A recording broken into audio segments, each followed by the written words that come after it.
언젠가부턴가 골목경제 청년 창업자들이 많이 늘어났는데요. 앞으로 계속 더 늘어날 것도 같습니다. 오늘 골목경제 이야기 시간은요. 이렇게 많이 생기면 수익을 낼 수 있는지, 특히 동네 상권에서 소규모 창업자도 할 만한 일인지, 그리고 요즘은 어떤 전략을 갖는 게 좋은지 얘기 나눠보겠습니다. 창업통TV의 김상훈 대표님 나오셨습니다. 안녕하십니까? 예, 안녕하세요. 네, 요즘도 문 여는 커피점들 굉장히 많던데, 예, 얼마나 되고 시장 규모가 어느 정도인가요? 예, 우리나라 커피집 진짜 커피 공화국 이런 얘기가 아마 딱 맞을 정도로 커피집 정말 많습니다만, 야, 한 10년 전만 하더라도 5만 개, 6만 개 수준이었거든요. 지금 최근 기준으로 우리나라 커피집이 부동산 중개업소 숫자하고 똑같습니다. 13만 개 정도. 10년 만에. 예. 그러니까 거의 한 10년 만에 거의 한 2배 이상, 133% 이상 증가한 셈이고요. 지금 현재 공정이 등록된 커피뿐만 아니라 커피 관련 아이템이 있거든요. 뭐 빵이나 아이스크림, 음료 이런 카페 관련 브랜드만 1,300개 정도 되거든요. 브랜드만.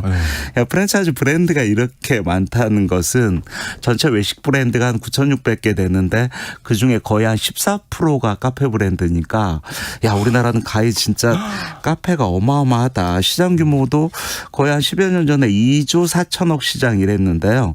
10년 만에 요즘 한 20조 시장으로 커졌으니까 와, 예. 시장 규모도 마찬가지로 10배 이상 늘었다 이렇게 보여집니다. 근데 이제 이 얘기도 되게 놀라워요. 스타벅스가 전 세계에 있잖아요. 예. 근데 우리나라가 세계에서 가장 많이 오픈한 나라예요? 세계에서 3등입니다. 와. 예. 아니, 나라 크기가 그렇게 크지 않은데? 맞습니다. 네. 저는 우리 세계 스타벅스가 한 35,700개 정도 되거든요. 네. 근데 종주국 미국이 인구 한 3억 4천 되는데 16,000개 제일 많고요. 2위 14억 중국이 5,700개. 우리 3위 우리나라 5,100만밖에 안 되는데 무려 2,250개. 스타벅스 1호점이 97년 이대 앞에 1호점이었는데 야, 스타벅스가 이렇게 많은 나라.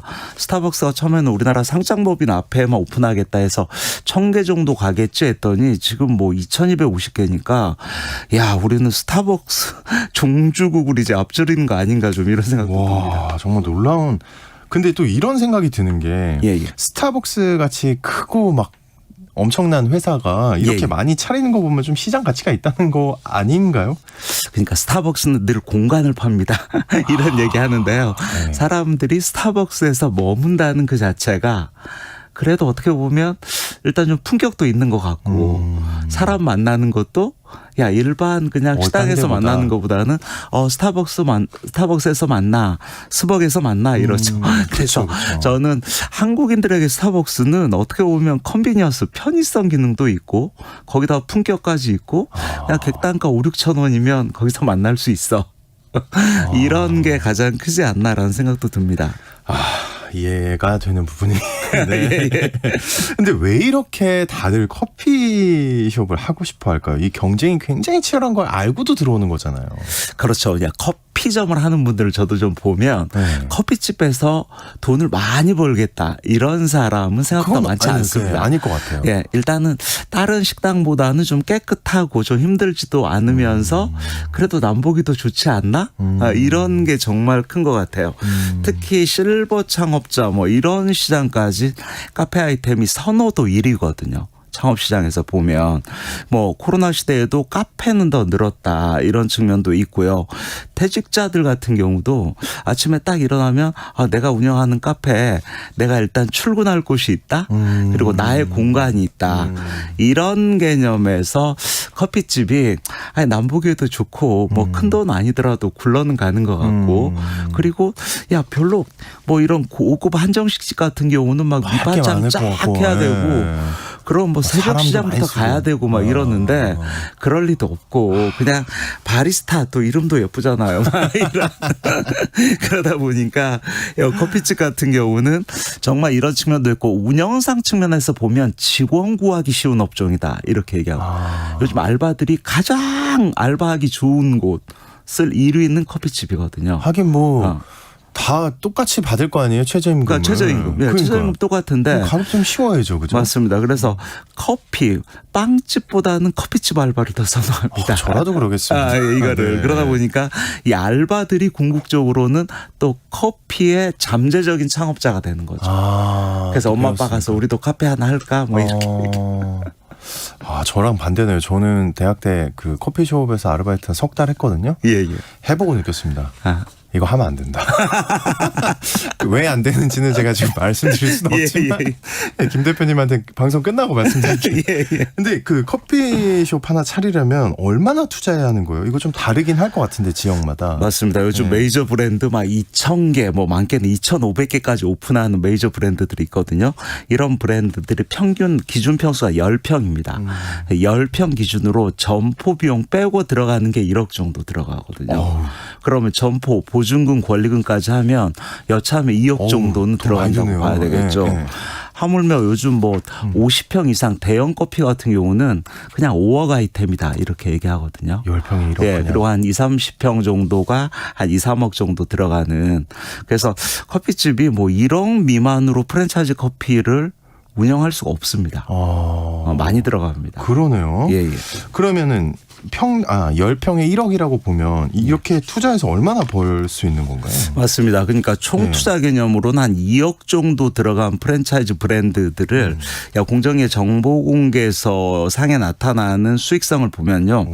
매출액 기준으로 요즘 소위 말해서 잘 나가는 상위 브랜드가 한 달 기준으로 2,000에서 한 2,500만 원 내외. 매출이요? 그렇죠. 하위 브랜드 같은 경우는 한 600에서 1,000 안 되는 브랜드도 많이 있습니다. 그러니까 메이저 브랜드가 2,000 정도 판다. 10평 카페가. 10평에. 그럼 2,000 정도 했을 때 얼마 정도 남나 보면 2,000 대비해서 원가가 한 거의 요즘 디저트도 있기 때문에 한 35% 되고요. 인건비가 많이 들어갑니다. 인건비가 한 또 30% 정도 들어가고요. 또 월 임차료가 매출액 대비해서 최소 15%. 그러면 2,000이면 300 가까이 되는 매장도 있고요. 그리고 뭐 전기세, 수도세, 가스비 뭐 세금 빼고 나면 야 2,000 팔아도 남는 거 10%야 이렇게 10%. 얘기하거든요. 그러면 2,000 정도 해도 2억 정도 투자한 카페가 한 달에 2, 300. 2, 300 정도가 순이익이다. 10평 기준으로. 그렇죠. 그렇죠. 물론 뭐 많이 파는 데는 4,500 이 정도 남는 경우도 있습니다만 전체 우리나라 전국 평균으로 보면 그 정도 올리는 카페가 투자 대비 수익성이 아마 그 정도라고 보여집니다. 평균이요? 네, 그렇죠. 요즘 근데 커피숍들이 커피만 파는 게 아니라 굉장히 다양한 거 팔잖아요. 맞습니다. 네. 그 프랜차이즈 창업이 아닌 작은 가게인데 좀 성공적으로 하고 있다 이런 사례가 있으면 좀 얘기를 해 주시죠. 사실은 요즘 독립점 카페 이런 경우도 많은데요. 카페 시장에서는 1인 카페 이런 것도 뉴스가 되고 있습니다. 1인 카페. 그렇죠. 어차피 남는 게 중요하지 매출이 중요한 게 아니에요. 근데 지금 아까 30% 인건비를 내가 혼자 다 하면서 매출액은 1,000만 원 정도 돼도 내가 직접 300 이상 떨어질 수 있다. 이런 개념에서 요즘 작은 10평 정도로 1인 카페 정도 하면서 관건은 커피 외 플러스 알파로 이게 뭐 프랑스 샌드위치 빠니니로 할까 이태리 샌드위치 아니면 뭐 요즘 각종 와플 카페로 할까 간단한 간편식만 배워서 커피도 팔고 간편식을 한다는 것은 객단가가 올라가기 때문에 오히려 1인당 5,000원이 아니라 여차하면 7, 8,000원까지도 올라가는 거죠. 그래서 요즘 1인 카페들을 시도하는 청년 창업자들도 상당히 많이 늘었습니다. 그러면은 지금 이 방송을 들으면서 나 사실 생각하고 있는데 하시는 분들도 있을 수 있거든요. 그러면은 그 커피점 사업에서 고려해야 할 중요한 점 어떤 게 있을까요? 저는 가장 중요한 게 커피집이 경쟁이 치열하다는 건 지금 개수가 많기 때문에 내가 출점할 상권, 그다음에 골목, 어떤 점포를 결정할 것인지 후보 점포를 정하고 그 주변의 카페가 어떤 컨셉으로 하고 있는지를 봐야 돼. 여기는 커피만 파는 곳이야. 여기는 샌드위치가 메인이야. 여기는 조각 케이크 메인이야. 이러면 거기와 경쟁할 수 있는지 아니면 틈새 메뉴를 내야 되는지 컨셉인지, 즉 상품 메뉴 컨셉이 너무 중요합니다. 그래서 요즘 커피는 디저트 카페다 그러면 어떤 디저트를 할 것인가, 아니면 베이커리라면 많은 베이커리 중에서 어떤 베이커리를 내세워야 될 것인지, 이런 거 정말 중요하고요. 동시에 저는 운영관리라는 측면에서도 특히 사장의 매력 지수를 높이는 게 너무 중요합니다. 그래요? 예, 카페에 딱 들어가면 와, 저도 사장님처럼 되고 싶어요, 이런 소비자들이 많이 있거든요. 그래서 좀 카페 사장님의 이런 스타일링, 세상에. 예, 이런 것까지 신경 써야만 그래도 이 많은 커피 시장에서 소비자들의 선택의 우선순위에 들 수 있다라는 생각이 듭니다. 그러면은 브랜드를 선택하고자 하는 분들도 있을 수 있잖아요. 맞습니다. 그렇죠? 그럴 때는 어떤 점을 좀 봐야 되나요? 브랜드 정말 중요한데요. 우리나라는 브랜드는 그래도 요즘 빅데이터가 많이 오픈되기도 하고, 그다음에 공정위에 들어가면 정보 공개서 열람을 할 수 있는 아까 가맹사업 자료 봤는데. 누리집 섹션이 있습니다. 이곳에 들어가면 항상 해당 브랜드가 있으면 그 브랜드가 1년에 몇 개 오픈하는 것도 중요하지만 몇 개 폐점하는가, 폐점률을 보는 게 아주 중요합니다. 폐점률. 그렇죠. 그리고 두 번째는 해당 브랜드의 매출액 1등 매장과 꼴등 매장의 매출이 나와 있어요. 네. 재밌는 것은 지역별 매출도 나와 있거든요. 그래서 서울 기준으로, 경기도 기준으로, 아니면 뭐 경상북도, 경상남도, 충청남도, 충청북도는 평균 이 브랜드의 매출액이 얼마구나 해서 이런 거 중요하고요. 특히 저는 해당 브랜드의 선배 창업자들 좀 만나봤으면 좋겠다.